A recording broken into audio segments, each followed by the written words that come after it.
Hi everyone, I'm here to tell you about real operating time systems.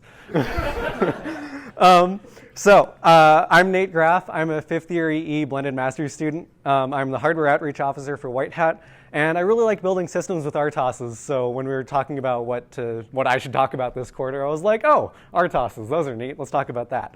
So what's an RTOS? It's a structure for enforcing timing. And that's like really just bare bones. Everything you need to know about an RTOS is that it enforces timing between different tasks you want to do. So we should talk a bit about what kind of timing requirements we want to enforce. And those are, obviously, we build things that need to be aware of how much time things take and need to respond to things in a certain amount of time, need to have events fire off in a certain time frame. But so when we think about timing requirements, we have words to describe them, like are they hard or soft? And basically that means like a soft timing requirement means that if you miss the requirement, it degrades the quality of the system. So I'm sure anyone that's used a video chat service knows what missing a timing requirement looks like. I mean, it freezes, the audio gets choppy. It sucks, but it still works. You can kind of communicate with it. Hard timing requirements are where missing the requirement results in total system failure. And so what kind of systems have that? Well, obvious ones are vehicular control systems. So like if your car misses a timing requirement, you can crash into the person in front of you if the brakes don't activate fast enough. Or if your rocket misses the timing requirement, then it gets screwed up and goes the wrong way and you're not going to space today. Also, pacemakers and a lot of other medical equipment. Obviously, pacemakers have very hard timing requirements, otherwise you die. Anyone else have harder timing requirements in mind? Jasper. I mean, like medical imaging, or something like that, you don't carefully monitor your time, keep blasting the patient with radiation. Ah, yes. If you're firing radiation at people, you want to make sure you don't do that too long. And in general, there's all kinds of systems that deal with signal processing of some sort. And most of the signal processing we do has some kind of isochronous requirement that if total system failure is a bad thing, you'd want to avoid. Yes? Same time, isochrone, yes. So what do we need to do in order to enforce these kinds of requirements? Well, the first thing is measure time, because obviously if we don't know how much time has happened, we can't do anything about it. We also then need to apportion our usage of time. So we need to have some system to describe how much time something takes, how much time something should take relative to something else, and how we need to go about actually deciding what gets to run when on a microprocessor. And then we need a system to enforce that usage, to make sure that if we have described how we want the system to behave, that it continues to behave like that. And finally, we want to make it possible to still do useful things within that structure. Because obviously, if you measure time really well and then use it perfectly, you might still not be able to build something useful with that. So the first thing we're going to put in this system in order to have time requirements in it is to create ticks and tasks. So we're going to break time up into uniform chunks we call ticks. And these chunks are enough time to do some amount of computation in. And that amount of time is flexible depending on how you define the system. All we know is that these ticks will happen at uniform spacing, and we're going to be able to schedule a task into that. So we then put our application code into a number of independent tasks. So we might have wind the warble jangler and degauss the t-shirt cannons as two separate tasks. And we want to make sure that the CPU executes both of them in a certain amount of time. Obviously, animating the roboduct is animation. We want to make sure that happens regularly. So we have ticks, and the operating system is going to keep track of ticks going by, and we have tasks. So we're going to schedule them into the ticks as they go by. And the OS decides which task runs during the tick. So how does it do that? Well, we get our ticks, and we have our tasks. And then the OS is going to figure out, OK, well, it's going to run that task then, that task then, that task then, the other time. And this is pretty common. I mean, anyone familiar with a multiprocessing system knows that the operating system is going to have to swap out processes as we go along. So how is this different from my own computer? And the answer is priorities and determinism. So we explicitly assign to all of our tasks a hierarchical priority ranking. And then the OS always runs the highest priority task it can, deterministically. So when we say deterministically, it means that we can predict what the operating system is going to do. And then with a hierarchical priority system, it's easy to do that because we can always say, oh, well, it's highest priority task. It's always going to be doing that. And this differs from a regular operating system because instead of valuing throughput and appearing like it's simultaneous, because obviously a laptop is doing a lot of different things at different time frames, but it's really just trying to do as much as possible without sacrificing too much of any other task. In an RTOS, we want to have low latency and predictability. So we don't want the operating system to suddenly say, oh, well, priority 2 hasn't run in a long time. I should make sure that actually gets updated. No, as long as there's a priority 1 task, the system's going to run that task.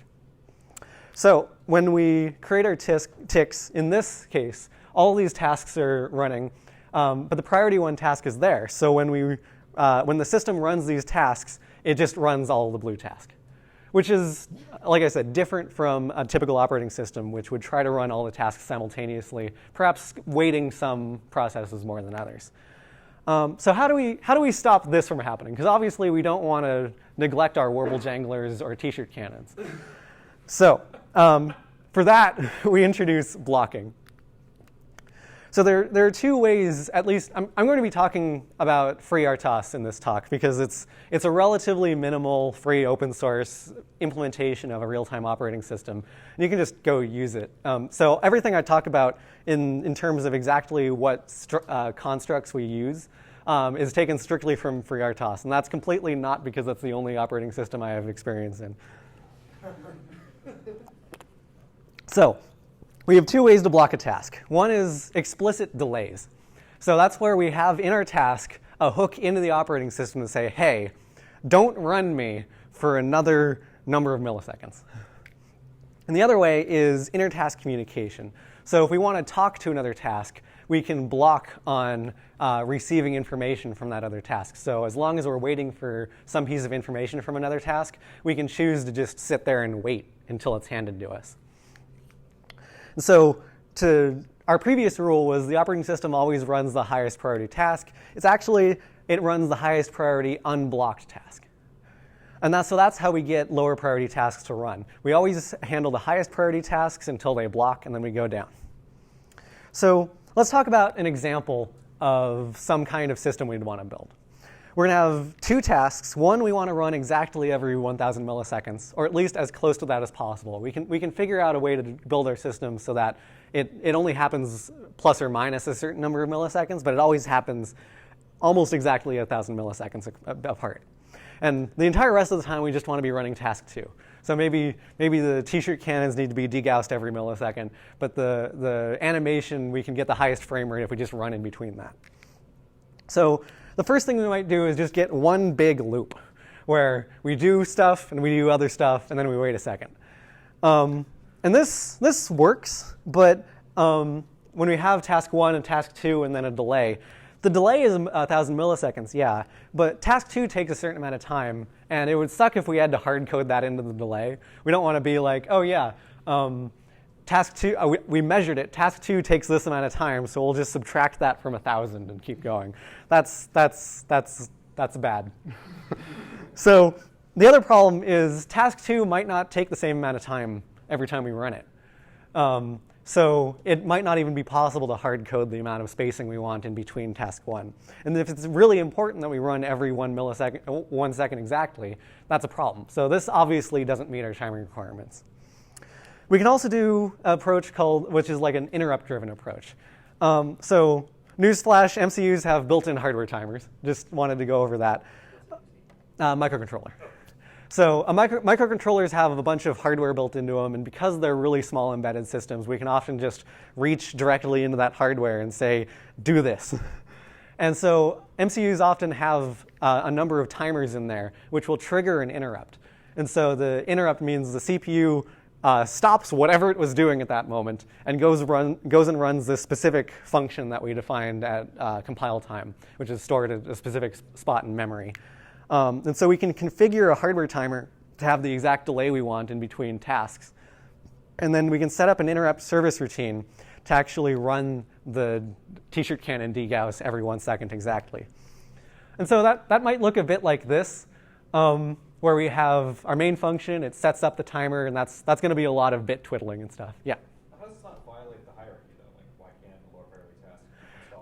We're not doing an RTOS solution yet. We're working up to why an RTOS solves this problem really nice. So in this case, the system always treats the interrupt as the highest priority task. So in this case, we set up our timer and the interrupts and everything so that it actually works. And then we just run the task 2 while we wait for the interrupt to happen. And as soon as that interrupt happens, we degauss the t-shirt cannons and then go back to doing the other stuff wherever we left off. And this works really well. In fact, most of the time, if you're dealing with an embedded system, you have a lot of interrupts going on in it. In fact, RTOSs use interrupts all the time. But the problem with this is, like, if you want to have a lot of tasks and you want to run this code on a lot of systems, this particular solution isn't portable. Each microcontroller is going to have different interrupt handling, different timers, and might even be running at a different clock frequency. And so it'd be really nice if we could figure out a way to describe these tasks and figure out how to have it. It'd be really nice if we could get the RTOS to do it for us. The other problem is if we want an interrupt for every task, the hardware usually only has so many interrupts. And so if we can utilize just one interrupt to schedule tasks and leave it at that, we can have a lot more tasks running on the same microcontroller. This is also pretty hard to code. I don't think anyone that's ever written interrupt-driven code has been like, yeah, this is the easiest thing ever. It's absolutely necessary, don't get me wrong, but it just sucks to have that mental overhead when you're trying to design a system to do a thing nicely. It's also really inflexible. If you want to add tasks and rearrange them, you have to completely restructure how your timers and interrupts work. And lastly, like I said, the RTOS has already invented this wheel. So let's talk about how we do this in an RTOS. We have 2 functions. Task 1 does stuff and then calls into the operating system with vtask delay and waits 1,000 milliseconds. Task 2 just does other stuff. And so when the operating system schedules this, we get task 1 running, and then roughly 1,000 milliseconds later, modulus the tick length, you get task 1 running again. So we have multiple tasks. Task 2 running while task 1 is blocked, because when we create these tasks in the operating system, we say, hey, by the way, task 1 is priority 1, task 2 is priority 2. RTOS delays give us all the benefits of the interrupt-driven design. Using exactly one timer, we can schedule arbitrarily many tasks. And it's portable and flexible. As long as you've written the code for the operating system, you can move it between microcontrollers, and it'll run the same way on each. So the other kind, oh, yes? So could you go back one? Mm-hmm. So that set of ticks we had at the bottom, as an effect of this, yeah. When does the RTOS get to run and like say, oh, hey, we need to bring that thing back up? At the tick boundary. Most RTOSs use a preemptive scheduler. So we set up a timer on the microcontroller to trigger an interrupt. And then that interrupt calls the whatever scheduler process is in the RTOS, and that scheduler swaps out whatever code was running outside of the interrupt. So I guess in this case, it would be just sort of chewing into the beginning and then task 2. Yeah. In fact, if you look at RTOS timing diagrams, you can see task 1 and task 2 are running in between, but then the interrupt fires, and there's an operating system task that runs, and yes. So the system task runs at every tick? Yes. Okay. Cool. So even those ticks inside of task 2 gets stopped for a moment, and the OS reevaluates and resumes task. Yes. In between, at this line, task 2 is interrupted. The operating system decides whether task 2 should still be running. And then when the operating system decides that, yes, I have nothing better to do, task 2 keeps running. So all the benefits, arbitrarily many, and it's portable and flexible. So the other kind of blocking we can do in FreeRTOS is intertask communication. And there are 2 different methods in general for this in FreeRTOS. One is semaphores, where you literally just say, it's just a binary flag. So you just hand it to the task you want to run, and it says go. So a priority 1 task can wait on a semaphore from a lower priority task, and be blocked on that semaphore while the lower priority tasks are done, and then hand it back. So you might have a low priority task that says, well, what's the next highest priority? And then it rearranges the priorities and hands off semaphores of the tasks that need to run. Would you maybe like upgrade the priority of a task that a higher priority task is working on? Yes. In fact, when you're designing a system with RTOS, there's a problem called priority inversion, where two tasks are, well, actually, you need three tasks. I had an interview question about this, and I didn't get it right then either. Basically, if you have a shared resource that a low priority task gets a mutex on, then the higher priority task blocks on that mutex, and you get priority inversion where the higher priority task is blocked, but the lower priority task is running anyway because it has the mutex. The other kind of communication we want to talk about is queues. So queues are basically a first in, first out way to send data to another task. So you can just say, here's a thing, here's another thing, here's another thing, keep working on that. And so both of these constructs facilitate blocking and scheduling. So anytime you want to make sure that you communicate to another task and you don't want to run that task until you actually have data from another task, you can block on that input and wait for the communication to happen before the next task gets scheduled in. So yeah, we'll block and wait on the go signal or block and wait on more data to come down the pipe. So let's do an example of what kind of communication pipeline we might build with these things. So we have three tasks. One receives a packet from whatever physical device the microcontroller is attached to. The next processes that packet, and the receive packet task hands the packet to the processing task in the incoming queue. And then we have a third task that gets handed the packet through the outgoing queue and puts it back on whatever physical device is doing the processing. So the pipeline looks like this. So we get the arrow, and it's going to the queue, and the packet, and the other queue, and the packet, and I spent like 20 minutes on that animation. Thank you.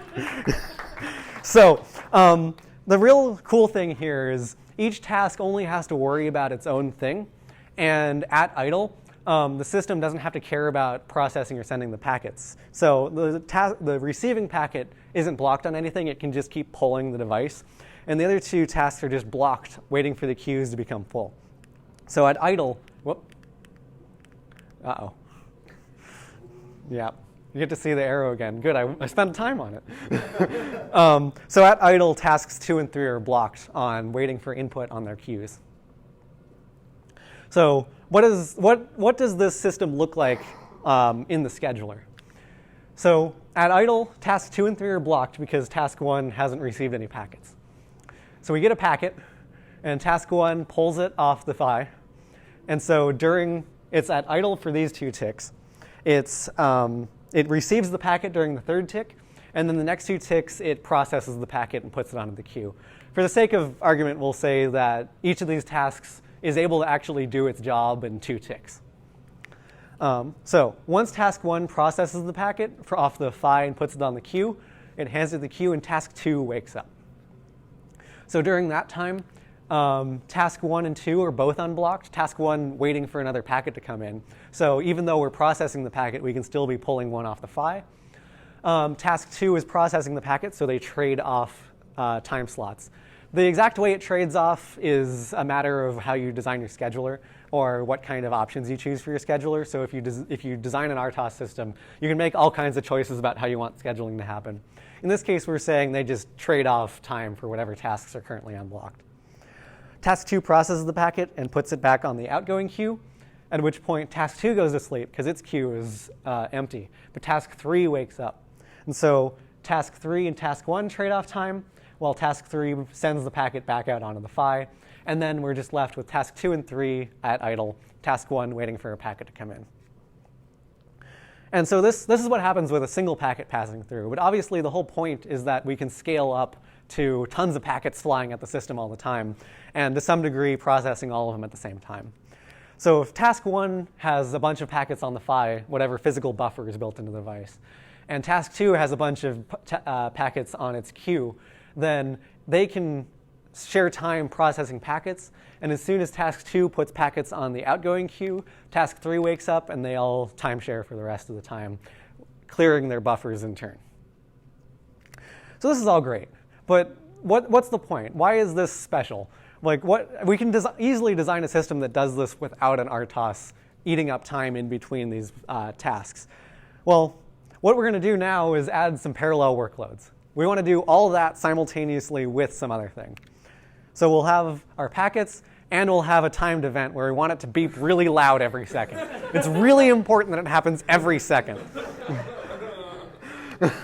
So here's our ticks, and here's the scheduler. And so this is really great because we can design our packet processing system so that it meets all its timing requirements. And all we have to do is know that one tick every once in a long while is going to be eaten up by the beep task. We don't have to worry about how the beep task is going to interfere with the processing pipeline. We don't have to be like, okay, well, we check the PHY, we process the packet, we send it back out, we check whether we need to beep, and then we do that again. We don't have to worry about how that's going to affect the timing of those things. We know that the beep is going to happen every second, regardless of how long it takes to process a packet or put it on the PHY or what have you.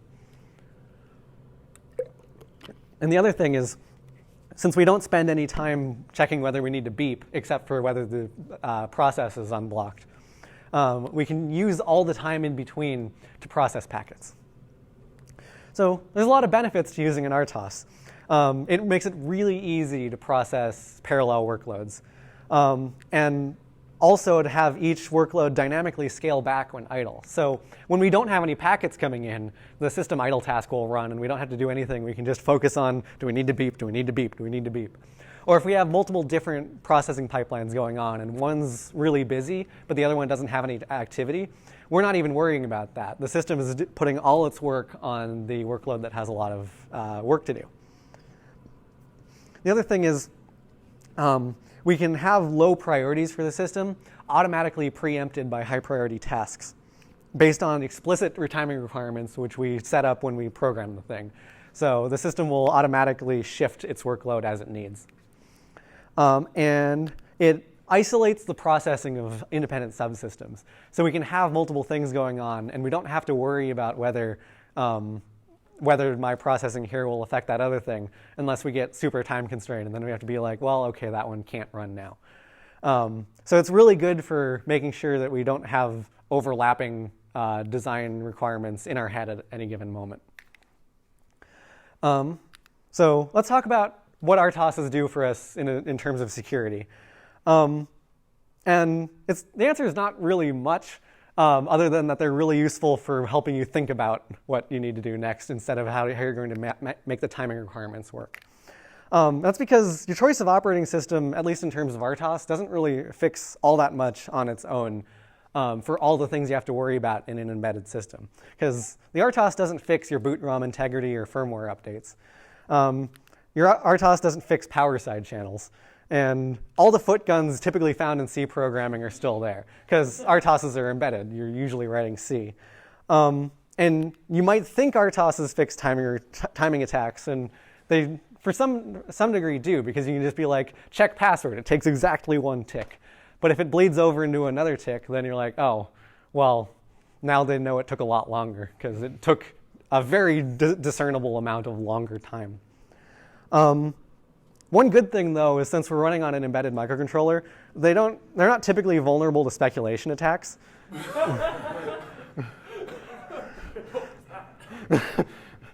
If you want to learn about speculation attacks, Nick is giving a talk about Meltdown Inspector later this quarter.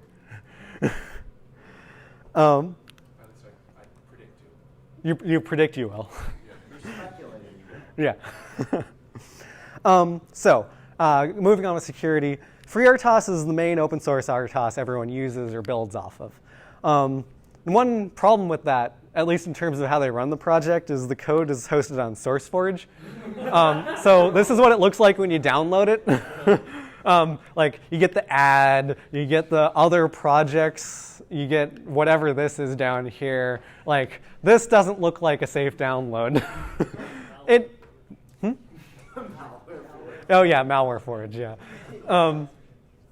The thing is, though, like the operating system itself is small enough you can just read the whole thing. The other thing is there's not much functionality there, and there's not much opportunity to do much bad stuff in terms of just a scheduler. So you can be pretty sure that this isn't too bad.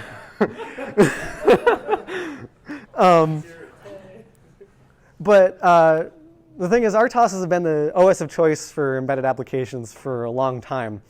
And part of the problem there is networking stacks haven't been included in the box because networking hasn't been a thing you did in an embedded application until the Internet of Things came along. And so the systems aren't necessarily built to partition RAM. So if you have a breach in any one task, you can just read the RAM out of another task because the whole thing is just memory mapped. So if you have a networking stack, like RTOSs often have just thrown into them, you have some issues you need to deal with because FreeRTOS doesn't come with one. Amazon actually announced their own Amazon FreeRTOS. It's kind of like a fork or continued development of FreeRTOS. And the main thing it does is like, we want a networking stack in this operating system. And then Amazon was like, hey, this one works with AWS.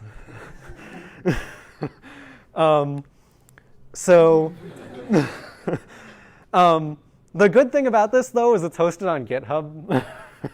The other thing, it's also hosted on Amazon Web Services, so you can just be like, hey, Amazon, give me a copy.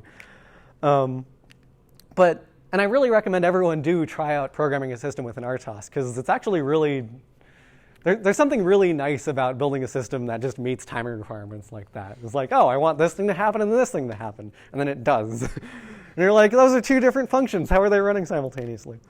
But so if you want to get into RTOS, you can take CPE 439, Intro to Real-Time Operating Systems. I took it last quarter with Professor Danowitz. Full disclosure, he's my advisor. Thank you, Danowitz. And the other thing is, if you don't want to do that, because it has some hard prereqs, like you really need to know VHDL in order to take that class in particular.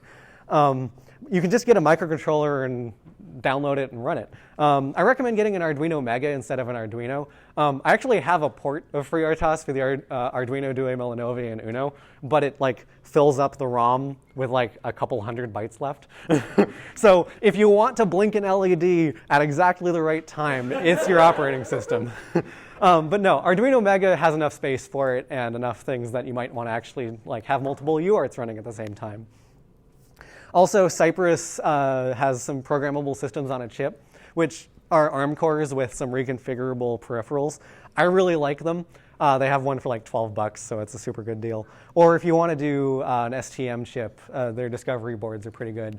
And STM and NXP both have some chips that have like an ESP built onto them, and then Amazon's FreeRTOS port is like configured specifically for those boards as well.